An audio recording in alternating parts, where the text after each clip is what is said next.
pessoal, bem-vindos a mais um podcast da IC Academy. Esse é o nosso segundo podcast.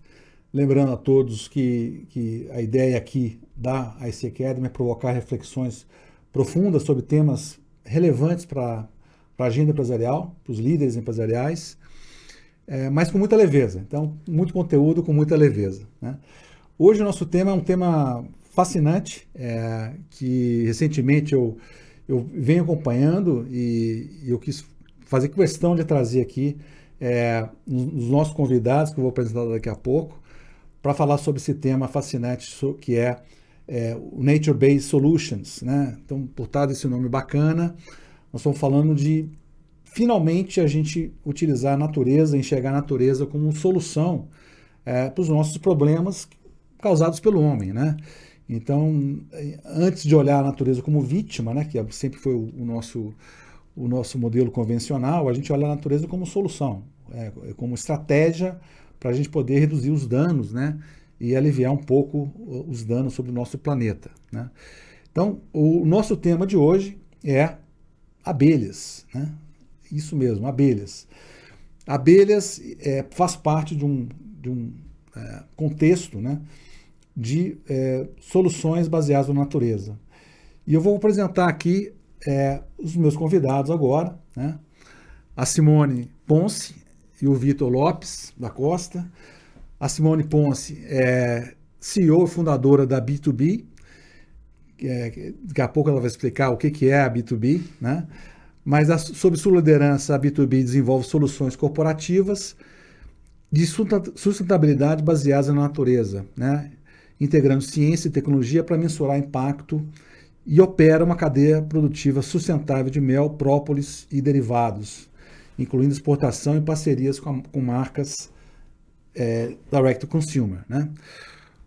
A Simone teve passagens pelo Uber, pela Prudential, e fundou 2 startups de impacto e atua como líder do G100 BR em Food Innovation, é speaker, incluindo do TED Talks também, do TEDx, né?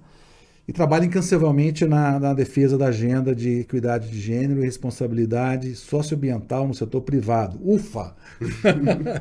Bem-vinda, Simone. Muito obrigada. Estou muito feliz de estar aqui, quero agradecer a oportunidade. E se puder adicionar alguma coisa, também sou abelha rainha. Opa! Faltou essa, né? Esse é o molho especial aqui do nosso podcast, nossa abelha rainha. Obrigado, Simone, pela presença. O Vitor Lopes da Costa, ele é fundador também da B2B e líder de assuntos corporativos e desenvolvimento de negócios na empresa, apoiando grandes empresas a integrarem práticas sustentáveis por meio do uso de abelhas nativas. Então, antes de fundar a B2B, aí com a Simone, atuou como Senior Counselor da Mondelez International, também geriu a agenda ESG de uma startup de food delivery, conduzindo negociações estratégicas e apoiando a captação de uma rodada Série A. Bem-vindo, Vitor. Muito obrigado pelo convite, Ives. É uma alegria enorme estar aqui. Eu não vou falar que eu sou o Zangão, porque o Zangão normalmente tem vida curta dentro de uma colmeia, mas é uma alegria enorme estar aqui falando não só da B2B, como também das próprias abelhas, que é um tema extremamente relevante para a sobrevivência humana na Terra. Ótimo, Vitor. O pessoal lá deve estar se coçando para saber né, o que é esse negócio de soluções baseadas na natureza, né, e especialmente abelhas. Então, vou perguntar aqui para a Simone. Simone, o que é a B2B? Como é que surgiu essa ideia de criar uma empresa para cuidar do ecossistema de abelhas aí? Muito obrigada pela pergunta, é uma história muito importante de contar. A B2B, ela significa a conexão entre biodiversidade e prosperidade. E no nome, ela significa abelhas para existirmos. É tão simples quanto isso. As pessoas não têm ideia do impacto das abelhas na insegurança alimentar, na polinização, aumento de produtividade, e a B2B se propõe a explicar isso para pessoas, empresas, corporações, sistemas, comunidades, para o mercado e o universo. A B2B nasceu de uma dor pessoal muito significativa. Eu tenho uma doença chamada fibromialgia, uma doença do sistema nervoso, e o meu caminho era uma cadeira de rodas. Só que, inovadora como sou, falei: não, não, não, a gente precisa procurar algum caminho, um caminho natural, um caminho que eu pudesse ter acesso a benefícios de saúde de uma forma mais adequada para o meu organismo.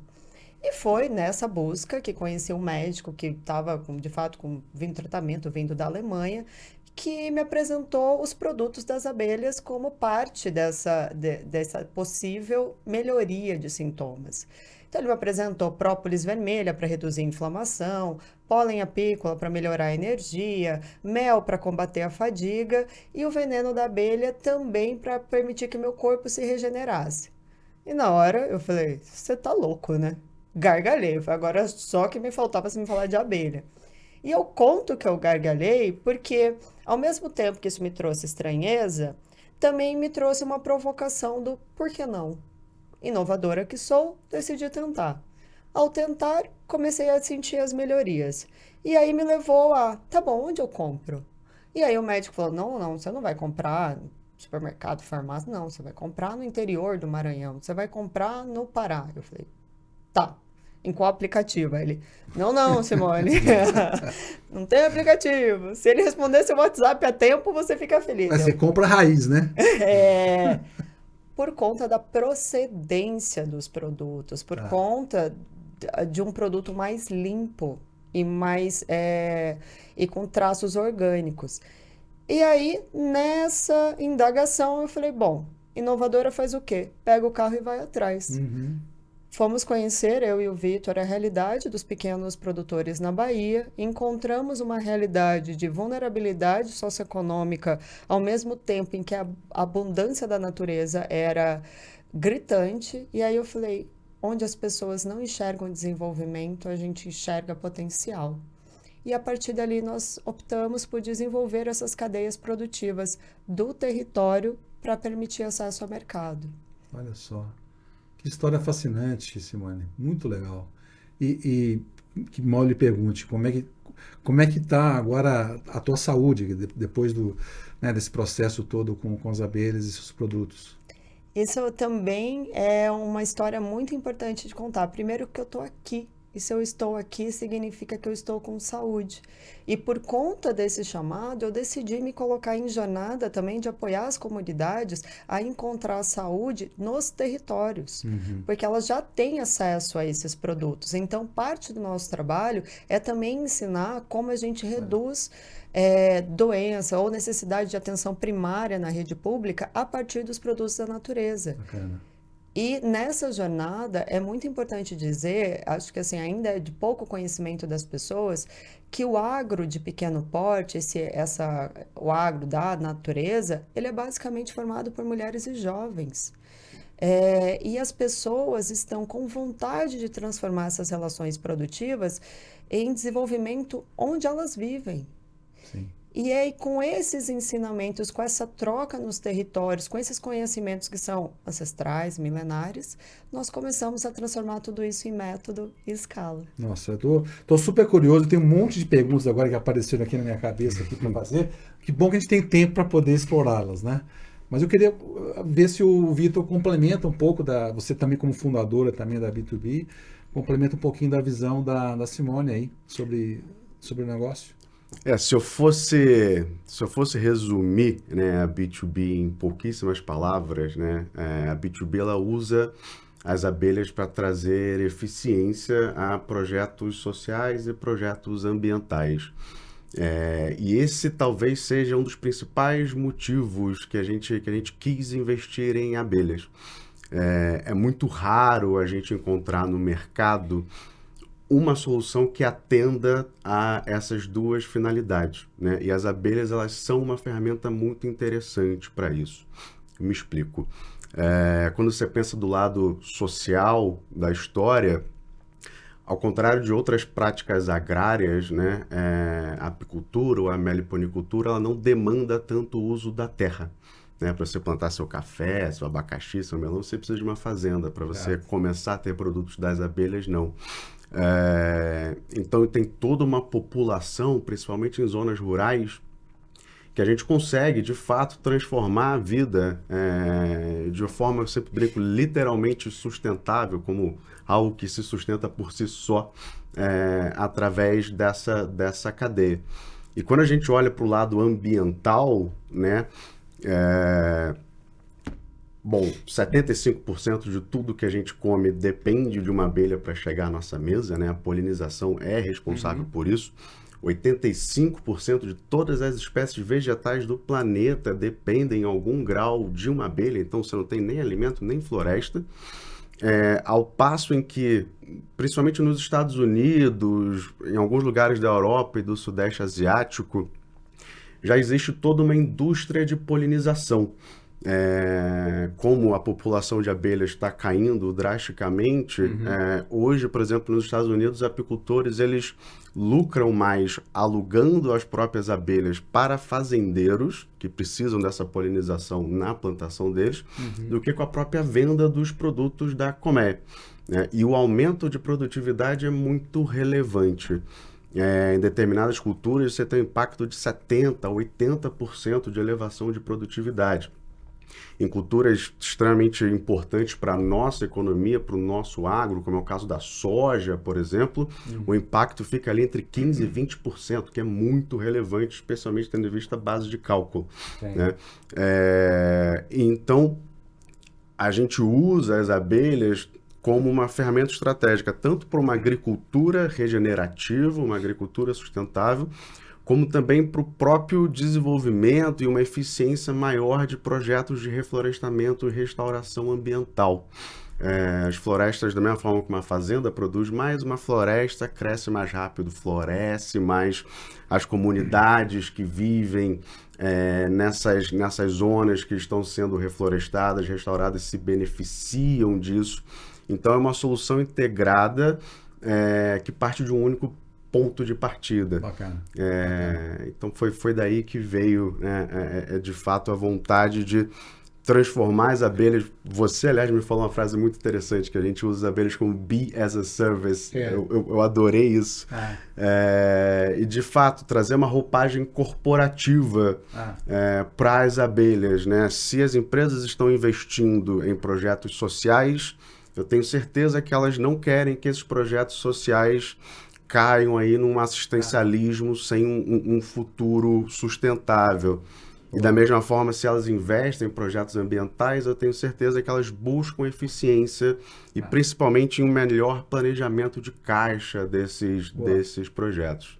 Não, fantástico. E você abriu agora uma caixa de Pandora aqui, do ponto de vista de discussão, Vitor, que eu acho que é muito legal. Quando a gente falou da abelha as a service, né, que você acabou de falar um pouco sobre essa vertente estratégica para você modelar um negócio de abelhas, né? Então você pode ter desde um DNA, vamos pegar aqui um espectro aqui, né? Não gosto muito de black and white, mas vamos pegar um espectro aqui onde você tem as abelhas com um arra muito parecido com o de vocês, né? Que teve na sua essência um impacto social, né? E um impacto ambiental, né? Quer dizer, claro, a própria origem do negócio de vocês, ela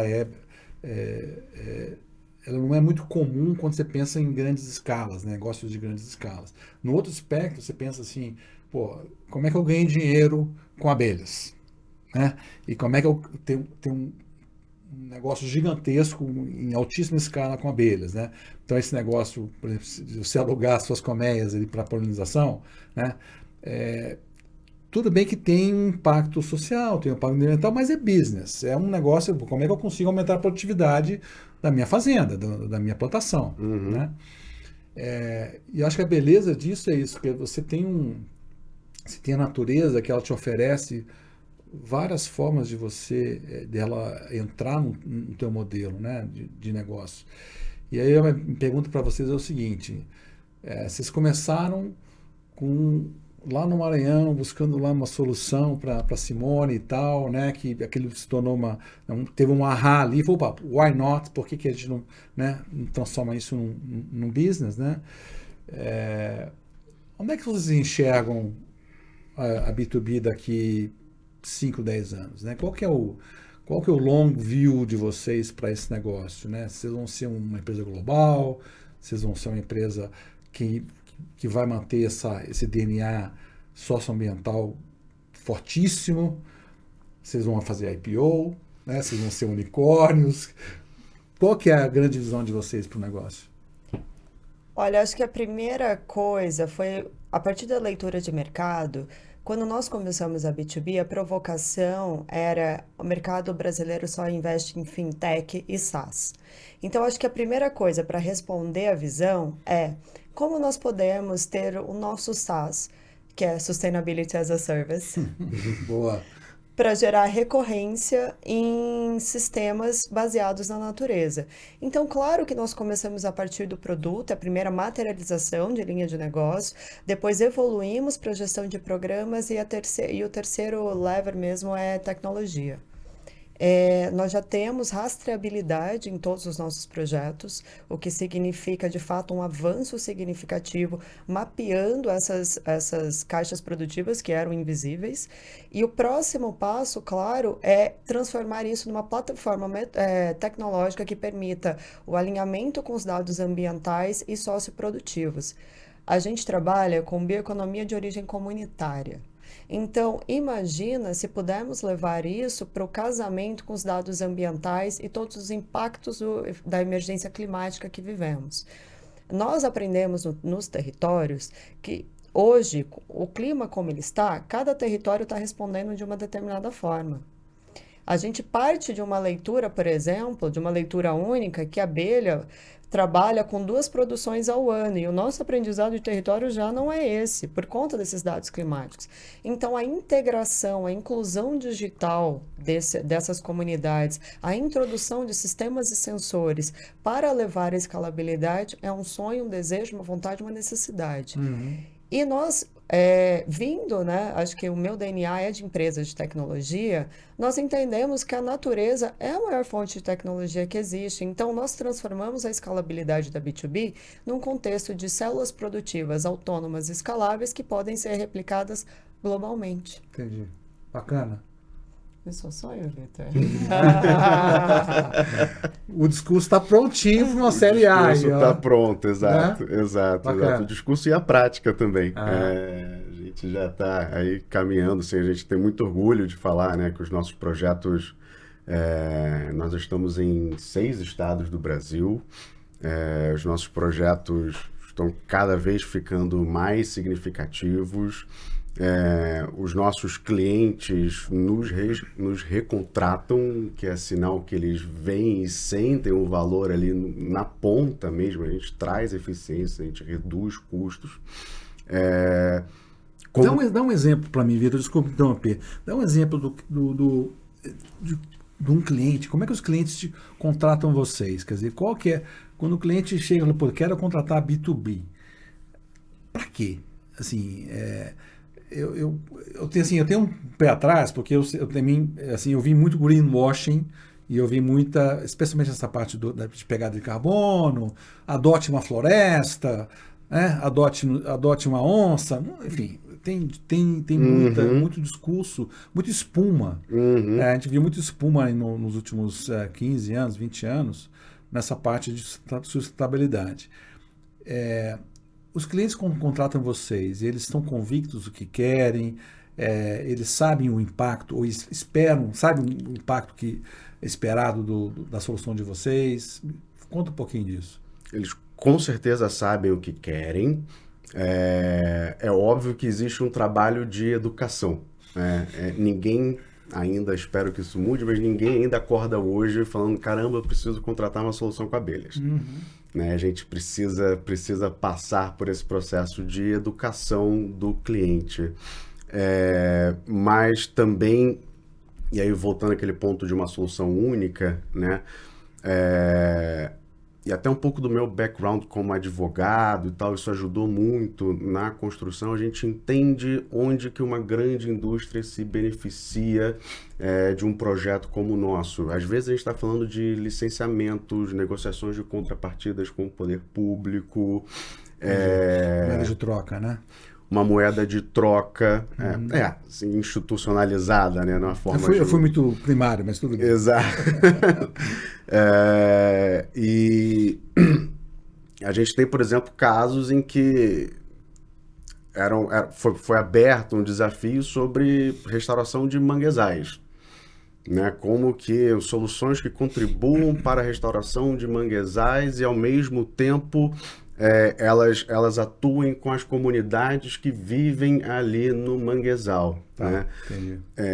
E então aí o discurso casa muito bem, né? E a prática se mostra condizente com o discurso.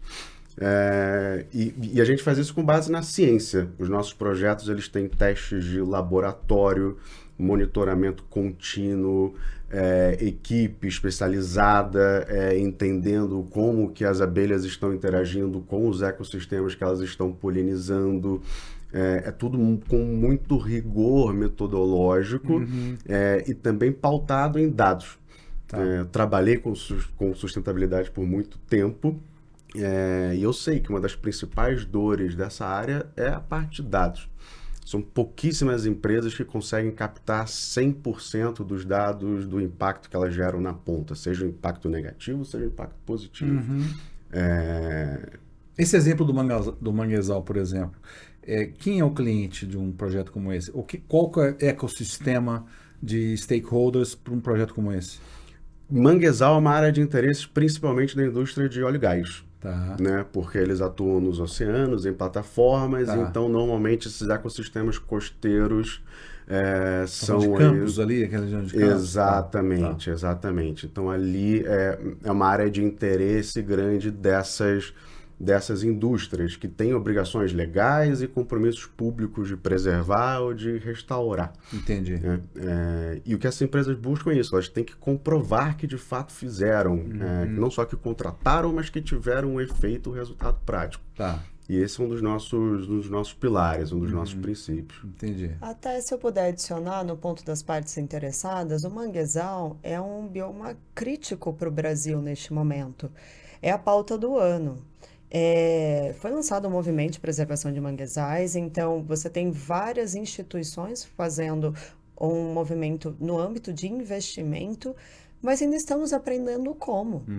Porque nós temos uma área de manguezal no Brasil que é gigantesca, um potencial significativo de carbono azul, mas nós temos o desafio da relação com as comunidades e da própria dificuldade de operação nesses manguezais. Sim. O nosso ponto de piloto, e uma coisa também que eu adoro falar, a B2B, na verdade, é um pé na porta, porque a gente desafia muita coisa. Imagina. Nós somos disruptivos também pela nossa própria natureza. A gente precisa de mais gente assim. Por favor, mais disrupção. Então, nós pensamos, ok, é possível fazer um projeto, mas e se tiver o envolvimento da própria comunidade para que a comunidade opere um projeto de pesquisa?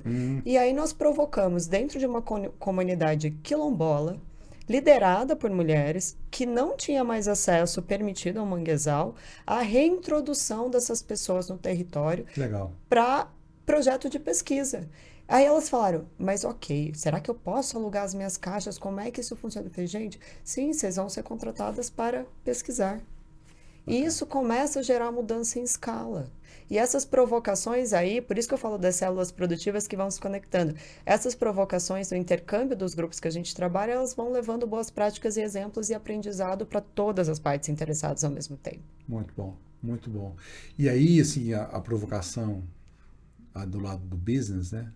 De escalar esse negócio, é muito legal, eu acho muito sharp essa ideia das células autossuficientes, independentes, né, sustentáveis, que dentro daquele ecossistema, aquele micro ecossistema, né, ou ela pode ser uma comunidade quilombola, ou elas são um pessoal caipira, ou do pessoal lá do manguezal, enfim.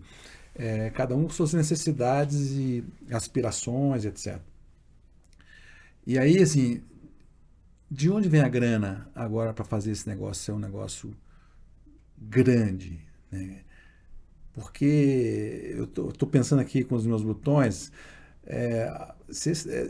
as margens, elas, assim, você tem que ter margem nesses projetos, tá certo? Sim. Muitas vezes tem uma tendência de fazer um projeto um pouco mais, menos lucrativo para poder ter um impacto social, ambiental que vocês querem ter. Afinal de contas, vocês precisam mostrar resultados também, né? Como é que vocês estão enxergando a questão do funding, né, do financiamento, do crescimento de vocês daqui para frente? Essa é uma pergunta extremamente relevante. Eu agradeço por você tê-la feito, porque é uma conversa que a gente precisa provocar em maior escala em outros fóruns. Fala-se muito de capital paciente, porém falta paciência do mercado para poder esperar os resultados. Eu digo, o mercado brasileiro, nesse âmbito de inovação, é o que eu falei, ele está muito acostumado com fintech, com modelo de recorrência de SaaS, e a natureza nos mostra que os ciclos não são iguais. Sim. Então, como compensar um potencial prejuízo de um ano, porque tivemos questões climáticas, versus de um ano mais lucrativo? Como escalar isso no Brasil, que a gente está falando de áreas remotas, manguezais, florestas, Sim. que o acesso é muito complexo. E custoso, né? E custoso. Sim. E como esperar também o processo de implantação dessa infraestrutura necessária para esses projetos, Você depende da ação do governo. porque estamos falando de lugares invisíveis. É. Então, a resposta sim está num financiamento híbrido, que precisa chegar na ponta, precisa estar mais disponível para startups que começam com as soluções a partir do território e que podem e merecem ter mais espaço. Precisa olhar para outras métricas. O resultado ele é anual, ele não é trimestral. Porque ele depende da natureza. Precisa também olhar para fontes de financiamento que atuam de forma complementar, ou seja, editais que compõem com investimento de equity, que compõem com empréstimos pais pacientes e que aí possam, de fato, desenvolver essa estrutura que não está posta. A gente traz essa discussão porque, e também é um motivo mais uma provocação que a B2B fez, porque falando de uma startup liderada por uma mulher, menos ainda que o investimento chega. Então, todas essas provocações somadas é justamente o motivo pelo qual a gente agradece de poder falar isso com você. Essa foi a intenção, né, dar espaço para um projeto tão bacana como esse de vocês. Acho que o Brasil precisa de projetos como um de vocês. Então, esse é um espaço premium para vocês. A gente gostaria de tê-los de volta para falar um pouco mais sobre essa escalada de vocês. E aí, nessa provocação, continuando um pouquinho, né, me ocorreu a Natura, né, e nesse processo do funding, né, porque uma coisa é você ralar na ostra sozinhos, tá certo? E construir infraestrutura, e correr atrás, e chamar parceiro, etc. E tal. E criar um modelo em cima disso. Uma outra coisa é você tem um business maduro, grande, em alta escala, que, by the way, vai se beneficiar da floresta amazônica, né? Sustentável, e dos povos da floresta, e dá oportunidade para eles também terem sua própria renda, né, ter dignidade no trabalho, né, inclusão social, tudo que você possa imaginar, com um impacto ambiental mínimo, né? Mas isso você coloca dentro da sua estrutura, tá certo? Dentro da sua casinha. Estou falando aqui de empresas como a Natura, né? Você não precisa ser um negócio lucrativo. Meu ponto é esse, não precisa make money com isso. Faz parte da minha engrenagem para as minhas grandes marcas, Ecos, né? E outras marcas aí, exato. Né? E aí o jogo fica lá, fica no mercado de bem de consumo e tal, né? Branding, né? De cosméticos, né? E aí o pessoal, né, tem uma distância até aquele projeto menor ali na floresta. No caso de vocês é um desafio maior, né? Que é um desafio de montar um modelo sustentável, onde o core business são as abelhas e o ecossistema das abelhas, e não num outro negócio. Vocês não estão vendendo cosméticos, vocês não estão vendendo, sabe, alimentos, tá certo? E aí estou falando essa história toda para voltar no ponto de como é que vocês escalam esse negócio.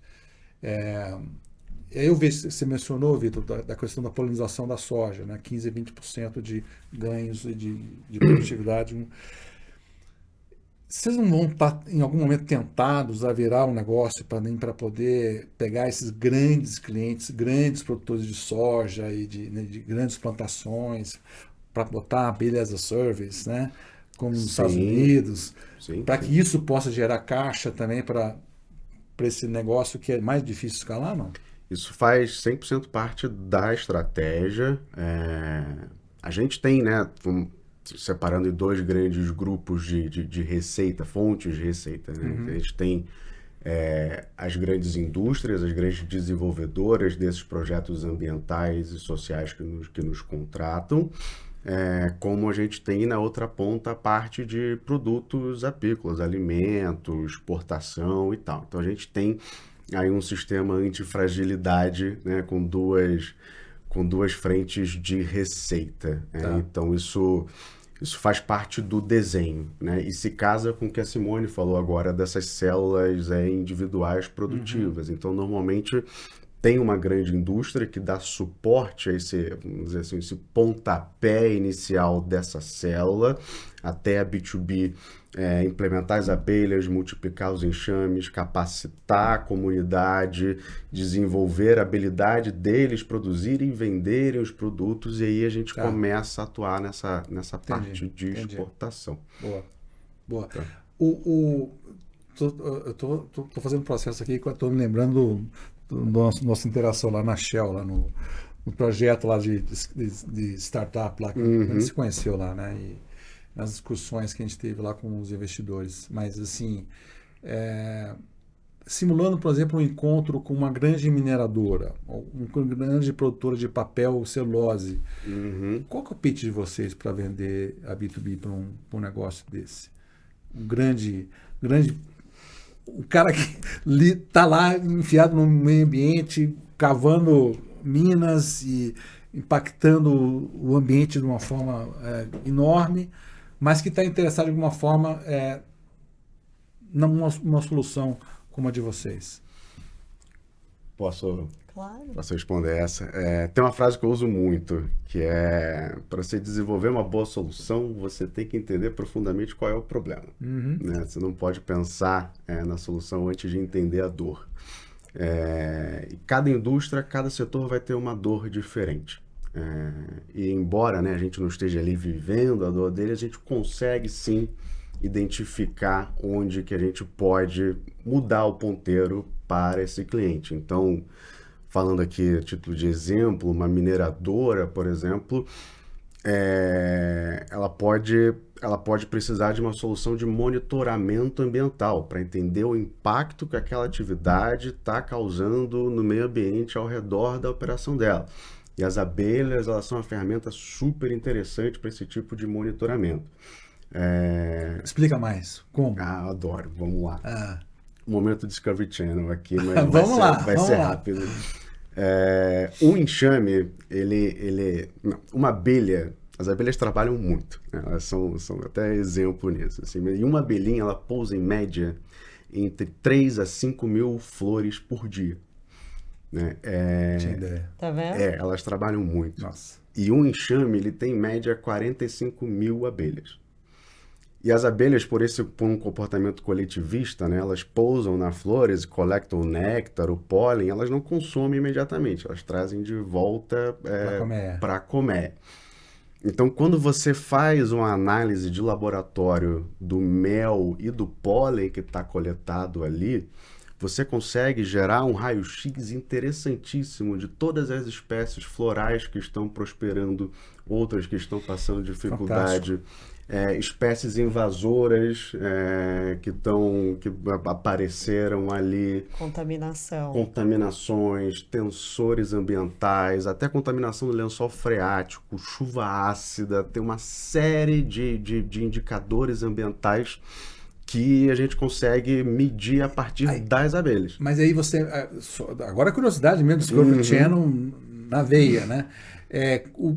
Qual que é o produto que é utilizado para investigar esses indicadores? É o mel, é o pólen, é a cera? O que é Principalmente o mel e o pólen. O mel e o O pólen. mel e o pólen trazem muita informação de todo o ambiente ao redor. As abelhas, elas são extremamente sensíveis. Não é à toa que elas estão sofrendo todo esse problema de mortandade, porque onde você não tem um ambiente bem equilibrado, você não tem abelhas. Elas são as primeiras a sair. Entendi. Então... Aliás, eu acho que tem uma correlação, eu estava lendo também no fim de semana, que existe uma correlação muito grande entre disponibilidade de pólen e população das abelhas. Né? Quando você tem alta disponibilidade de pólen, a população chega no pico das abelhas. Né? Cai o pólen, a população embica. Né? Então, acho que tem a ver com a saúde do ambiente. Exatamente, né? Exatamente. A própria população de um enxame já consegue passar para a gente indícios de como que aquele ambiente está. Entendi. Às vezes a gente já passou por isso em visitas, que a gente vê que tem um ambiente lindo, tá tudo bem, tudo florido ali na primeira vista, mas a gente vê os enxames enfraquecendo. Vitor, certeza que tem alguma coisa. Você tocou no ponto importante, porque é uma venda super, super consultiva. Quer dizer, eu te falo, 99,99% dos decisores das empresas não sabem. Você acabou de contar para a gente aqui, né, sobre o papel das abelhas como um radar, né, um radar da saúde ambiental, do footprint ambiental ali e tal, e biológico. Então, legal. Eu estou super interessado de como é que vocês geram os leads para vocês, né, para o pessoal começar a se interessar pelo negócio de vocês como uma solução nature-based, né? Como é que vocês entram no radar de tanta gente que poderia se beneficiar dessa solução?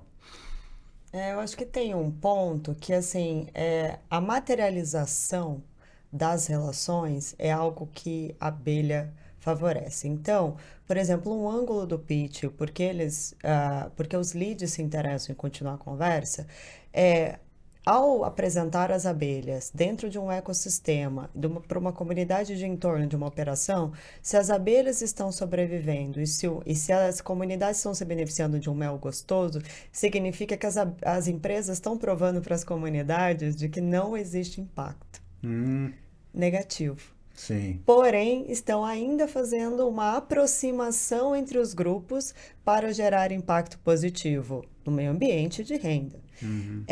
Falando sobre os leads, eu acho que o primeiro ponto poucos decisores sabem que nós temos abelhas melíferas e abelhas nativas brasileiras que não têm ferrão. Então, a primeira provocação você sabia que existem abelhas que não têm ferrão e que podem ser cultivadas em vários casos de uso em diferentes cenários?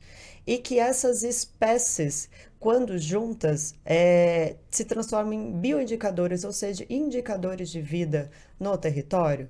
Então, é a provocação que faz o lead, opa, peraí, isso aí eu não sabia. Quero saber mais. Conta mais. Conta mais. Entendi. E é um diálogo, de fato, parte da nossa própria inovação e aprendizado, parte do que aprendemos nos territórios, ouvimos e também levamos para esses decisores para aproximar, e parte também da inovação socioambiental que pode existir dentro dos ambientes corporativos. A verdade é que a resposta ninguém tem. Estamos todos em jornada de inovação construindo. Mas se tivermos oportunidade de diálogo, os leads ficam. Entendi. E aí vocês concorrem com quem? Quais são quando você pensa no budget, o budget é finito, né? Quem são os principais concorrentes da B2B do ponto de vista de soluções nature-based? Do ponto de vista social, eu diria que ainda é o viés assistencialista. A gente ainda está na transição do assistencialista para o sustentável. Entendi. Do ponto de vista ambiental, nós concorremos com a tecnologia, porque, de fato, ela é mais escalável e potencialmente mais resistente.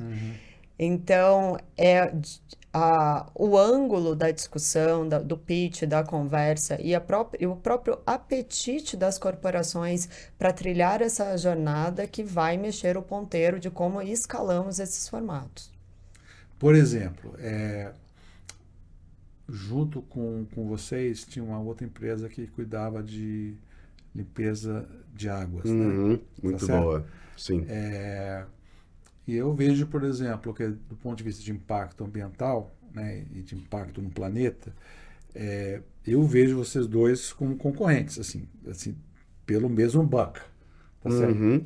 Estou pensando alguém agnóstico ali em cima, Sim. que não educado ainda do ponto de vista ambiental, social, mas que olha assim, puxa vida, eu invisto em vocês, invisto em abelhas, invisto em limpeza de água, reduzo o impacto nas águas, né? Porque eu acho que nós estamos num estágio, assim, conversando com líderes empresariais, ainda muito raso, por incrível que pareça, do ponto de vista de ESG, de sustentabilidade, para olhar para soluções. A gente passou por uma hype de greenwashing muito danosa, do ponto de vista de legado. Sim. Até hoje a gente tem um monte de gente, né, rasgando dinheiro com soluções inócuas para inglês ver e ticar a caixinha de ESG e falar, eu sou green, tá certo? Então, mas tem vida inteligente por trás desse negócio, né? Tem gente que sabe o que está fazendo ou sabe o que quer fazer, do ponto de vista de impacto ambiental. Então, por isso que eu perguntei sobre com quem vocês concorrem, porque esse é um momento importante de inflexão, onde o smart money para meio ambiente e socioambiental, ele vai começar a fluir, eu acho, daqui para frente, né? Mas de uma forma um pouco mais inteligente, mais cirúrgica. Olha, eu não quero rasgar dinheiro de forma assistencialista, tá certo? Acabou essa fase, né? Eu estou minimizando esse spending na assistência social. Eu quero agora soluções sustentáveis, eu quero um planeta melhor daqui 30, 50, 100 anos, né? Fiz um discurso aqui de votem em mim. Mas, assim, essa é um pouco talvez da minha provocação para vocês, como é que vocês vão se diferenciar com outras soluções que estão buscando o mesmo budget? Entendeu? Te respondo, ROI. A gente, no momento em que a gente começa... Tá? Exato. Quando a gente começa a desenvolver e pensar em conjunto com um potencial cliente, o que seria um projeto, nós começamos imediatamente a calcular o ROI social e ambiental daquilo. E aí a gente confia muito nas abelhas, né? Nem no nosso trabalho, é no trabalho delas. A gente coloca um estudo de ROI e fala para os clientes... Elas vão trabalhar, elas vão entregar. Tenta um ROI melhor aqui, que te gere esse impacto social, esse impacto ambiental, com esse critério de dados. E é difícil ter. E as abelhas não vão reclamar do ambiente de trabalho, não vão te processar por perda de saúde mental, tá certo? Não vai ter absenteísmo. Né? Aliás, até nisso elas dão aula para as organizações. Imagina. É uma sociedade extremamente organizada, trabalha de forma coletiva, tem formatos claros. A hora que você abre uma colmeia, você entende exatamente a função e a posição de cada uma. E tem algumas que têm um comportamento até de abrir e fechar o expediente. Então, olha só. O reliability, de verdade, a confiança no trabalho delas é algo que você comprova no olhar da colmeia. E adicionando um ponto sobre o ROI, uma curiosidade é que você consegue multiplicar um enxame 2,5 vezes ao ano. Então, o aumento de plantel é significativo. E ao aumentar e começar a escalar, é o que eu falo, se pergunta de escalabilidade, as abelhas são uma aula de escalabilidade. Ao escalar, elas começam a buscar alimento em mais lugares do que somente... Um pouco mais longe até, né? O raio, talvez. O que aumenta o raio de impacto. Entendi. Que legal, que legal. Voltando um pouquinho, talvez eu vou jogar alguns números para vocês. Nós não combinamos nada, hein, pessoal? Então, tudo aqui é improviso, tudo é na hora, né? Ao vivo é mais difícil, né? Mas eu percebi que na América do Norte, os enxames gerenciados, né, eles estão caindo, né, especialmente nos Estados Unidos, México anda de lado, o Canadá também não está muito, é marginal o crescimento, mas nos Estados Unidos é acentuada a queda, né. Por outro lado, na Ásia está crescendo, né, então você vê Índia e China estão puxando esse crescimento, Irã está puxando muito esse crescimento. Sim. Também, e eu também não tinha ideia. Turquia está assim, tá bombando do ponto de vista de crescimento de colmeias, né, gerenciadas, né, e se eu não me engano, acho que tem mais de 100 milhões, 102 milhões de colmeias no mundo hoje gerenciadas por aí, né? Por aí, né? Sim, sim. Próximo a isso, né? Mas tem 200 ou 300 milhões na natureza. Que é assim, esse número eu não tenho. Eu catei isso, tudo aqui é Google, tá, gente? Tudo com AI aqui, né? Eu perguntei, e isso, olha, na natureza tem 200 a 300 milhões, que é 2 a 3 vezes mais do que as gerenciadas, né? Qual é a palavra certa? Manejadas, né? Boa. A pergunta é por que assim cai na América do Norte e por que cresce tanto aqui no Sudeste Asiático a questão das abelhas manuseadas? Posso responder essa. Bom, em primeiro lugar, é importante também voltar ao segundo momento do Discovery Channel aqui. Existem mais de 20 mil espécies de abelhas, né? Então, normalmente, quando a gente fala dessas espécies manejadas, a gente está falando da principal espécie, que é a Apis mellifera. Né? Essa é uma espécie, tirando casos graves, como nos Estados Unidos, ali um negócio mais à parte, mas essa é uma espécie que não corre hoje risco de extinção. A morte das abelhas, a mortandade das abelhas para a Apis mellifera, a população está mais ou menos controlada. Tá. Mas existem as outras 19.999 espécies que são tão importantes quanto a apis para a polinização do meio ambiente. Muitas vezes elas não produzem mel na quantidade que essas abelhas produzem. Na maioria dos casos, às vezes, elas nem produzem mel. Muitas não têm comportamento coletivo, elas são abelhas solitárias. E as pessoas não sabem nem que são abelhas. As pessoas não sabem nem que são abelhas, muitas vezes, acham que é uma mosquinha, um mosquitinho, alguma coisa assim, mata. Entendi. Quando a gente começou a estudar o que seria B2B, a gente estudou muito teoria da mudança, né? E o nosso eixo central da teoria da mudança foi como atrair investimento para essas espécies de abelhas que têm essa importância ambiental, mas que não têm hoje essa relevância comercial.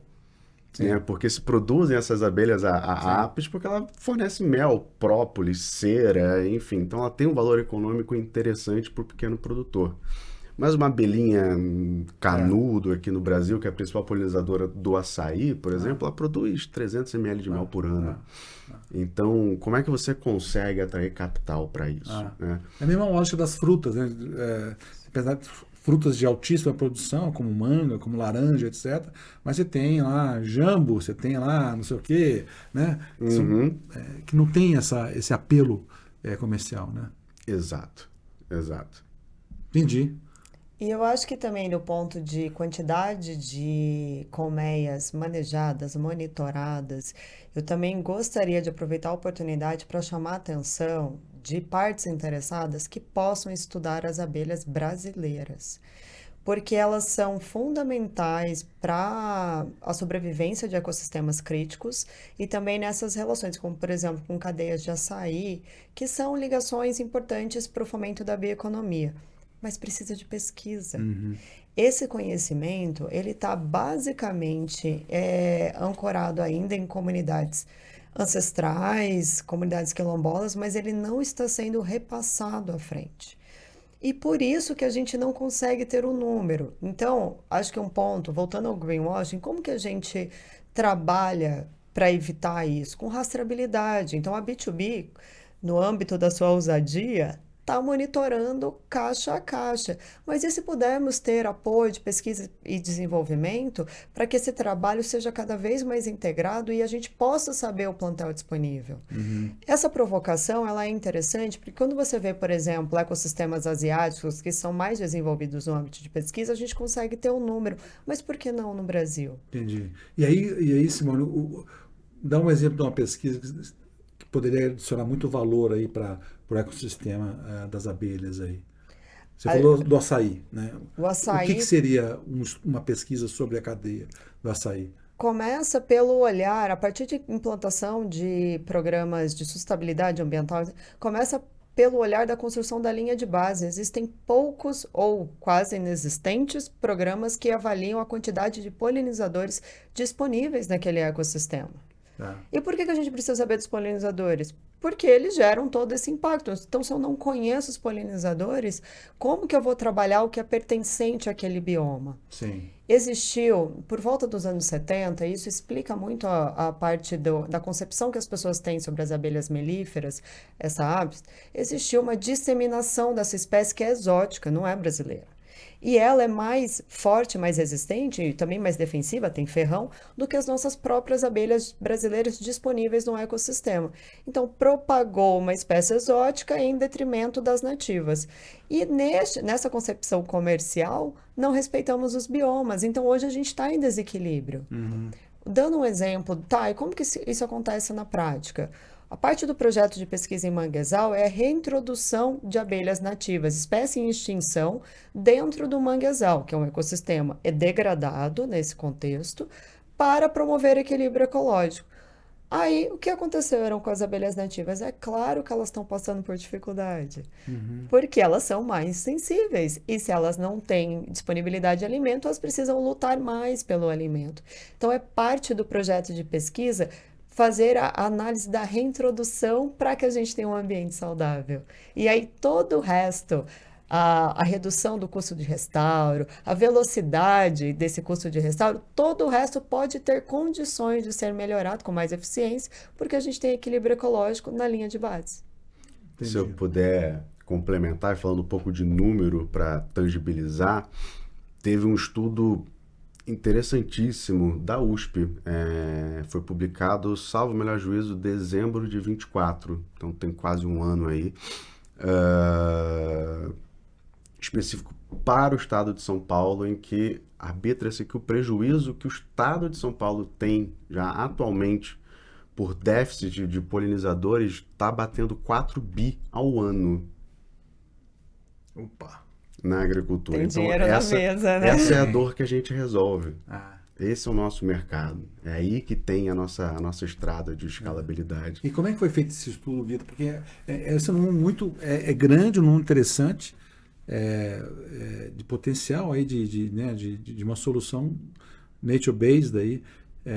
Como é que eles chegaram, estimaram em poucas palavras aí? Foi feita uma comparação entre zonas em que você tinha uma área amazônica agrária e ao redor dessa zona agrária você tinha um ecossistema bem construído, com bastante presença de abelhas, e outras em que você tinha zonas em áreas degradadas, e foi analisada a diferença de produtividade entre uma e outra, e cruzaram também com o índice de dependência dessas culturas dos polinizadores. Tá. Né? E nisso chegaram ao cálculo. Entendi. Eu não sou o especialista aqui, então, mas a base foi essa, um estudo muito interessante. Foi o primeiro estudo desse tipo no Brasil. Lá fora você já tem estudos semelhantes, assim, inclusive os números batem, tá? Aqui não foi nem maior nem menor, ficou ali em média. Então, é uma dor grande e uma dor que a gente ainda não sente. Né? Na verdade, a gente sente, mas a gente não achou o culpado ainda. E o culpado é a morte das abelhas, a falta de polinizadores. O que faz o trabalho de vocês ainda mais desafiador, porque quando a gente estava falando sobre dores aqui, né? Que tem aquela dor que é mais intensa e mais visível, e é para lá que geralmente vai o recurso. Uhum. E vai a discussão. Aquela dor que ela é lasting, ela é crônica, e ela vai te derrubar daqui 15, 20, 30 anos, essa sempre é a jogada meio para escanteio. Então, eu acho que a interlocução de vocês e de formador de opinião para um negócio como o de vocês é absolutamente crítico nesse momento, né, no país. Então, eu acho que a questão né, de estar em fóruns importantes de discussão, de colocar em debate, né, essa pauta, passa a ser um condicionador para esse negócio tornar-se de fato relevante e impactante, né? Esse é um ponto também muito relevante da formação da agenda dos polinizadores no Brasil. É para onde a gente precisa, como ecossistema, conseguir de fato trabalhar. Eu acho que na leitura da formação da sustentabilidade, fala-se das florestas. Mas aí, quais são os componentes dessa floresta? Os polinizadores são. E onde existe a discussão? Em lugar nenhum. Existe, claro, no âmbito técnico entre apicultores e meliponicultores, mas de fato falta espaço para discussão disso como uma agenda. Tem uma provocação que a gente faz, e é até engraçado que aí o pessoal fala, ih, lá vem a menina das abelhas, que é tentar cavar espaços como startup para apresentar casos que levem à reflexão desses pensadores e, a partir daí, criação de metodologias. Nós, como startup, nós não seremos motor de metodologia sozinhos, mas a gente precisa de mais espaço. Nós e todas as startups da formação da bioeconomia, essas pessoas que trabalham em território, o retorno é, mas vocês são pequenos, nós somos. Mas juntos nós estamos promovendo uma agenda. Então, esse espaço aqui também é muito relevante para isso. Bacana. E eu agradeço mais uma vez a oportunidade, porque assim a menina das abelhas leva a mensagem mais longe. Bom, essa é a ideia. E aproveitando, né, a gente está chegando, infelizmente, ao final do nosso podcast. Passou muito rápido, né? Eu achei muito rápido. Né? Mas eu queria passar para vocês, fazer um pedido para vocês, para a gente poder encerrar esse nosso podcast com uma mensagem, né, de vocês, né? Começar pelo Vitor, depois a Simone, uma mensagem para o nosso público, né? Que nós estamos falando aqui de um público bastante diverso, e aí estamos falando de empresários, de líderes empresariais, de gente que talvez esteja vendo pela primeira vez, né, um negócio como o de vocês. Então, vamos aproveitar esse momento e deixar uma mensagem final aí que vocês gostariam de levar para a turma aqui. Ótimo. Bom, em primeiro lugar, obrigado pelo espaço, pela oportunidade. Acho que como mensagem final, eu gostaria de falar um pouco da evolução, né, do que é a sustentabilidade, desse conceito, principalmente no mundo corporativo, no mundo empresarial. A gente veio de uma primeira onda em que isso foi tratado muito como uma dieta, um regime, né? Poluir menos, ter combustíveis mais limpos. E agora a gente está indo para uma segunda fase, que é como essas indústrias se tornam uma máquina de impacto positivo também, né? Então, a mensagem final que eu gostaria de deixar é isso. Pensem nas abelhas como uma ferramenta para que grandes indústrias de capital intensivo se tornem promotoras de sustentabilidade, promotoras de um impacto positivo, tanto no campo social quanto no campo ambiental, pelo próprio modelo de negócio. Muito bom, muito legal. Simone? Acho que adicionando também, muito obrigada pelo espaço. Esse diálogo ele é fundamental para que a gente possa gerar novas metodologias, processos e, a partir disso, gerar inovação na sustentabilidade. E, num contexto que natureza é estratégia, a provocação que eu gostaria de deixar em quais espaços, fóruns ou discussões, ou dentro do próprio planejamento orçamentário, a natureza está dentro da estratégia da sua corporação.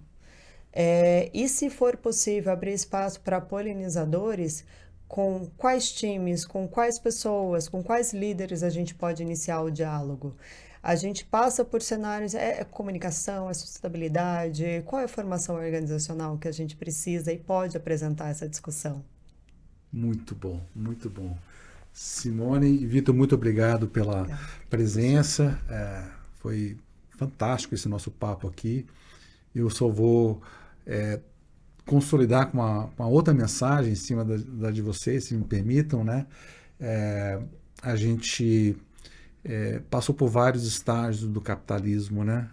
Nos últimos 50 anos, pelo menos, desde Friedman, quando disse que o propósito de uma empresa é fazer o acionista ficar rico, né? E esse legado ficou na cabeça de muita gente por muito tempo até demais, né? A gente acordou que o mundo não é só acionista, também stakeholder, não é só shareholder, né? Mas a nossa reação foi uma reação, na minha percepção, muito fraca, muito frágil e não sustentável com essa onda de sustentabilidade para inglês ver. E eu vejo hoje, através do negócio de vocês, um novo capitalismo, uma oportunidade da gente reinventar, de fato, o capitalismo, muito mais do que o capitalismo inclusivo, né? Mas é mais do que isso, né? É um novo sistema econômico que traz no seu core, no seu centro, na sua essência, uma preocupação com o planeta, uma preocupação com a vida, uma preocupação com a sustentabilidade, né? Então, parabéns para vocês. Eu acho que a B2B tem uma ideia fantástica. Eu acho que a gente precisa de mais negócios como os de vocês para a gente poder ter um planeta para morar, né? Pessoal, agradeço a vocês pela presença, pela participação aqui no nosso podcast de hoje. Foi fantástico. Estamos encerrando o nosso segundo podcast aqui das abelhas, né? E adorei a presença aqui do Vitor e da Simone. E aí, vou convidá-los para o nosso próximo podcast, em breve, com mais um tema relevante para a liderança empresarial. Até a próxima.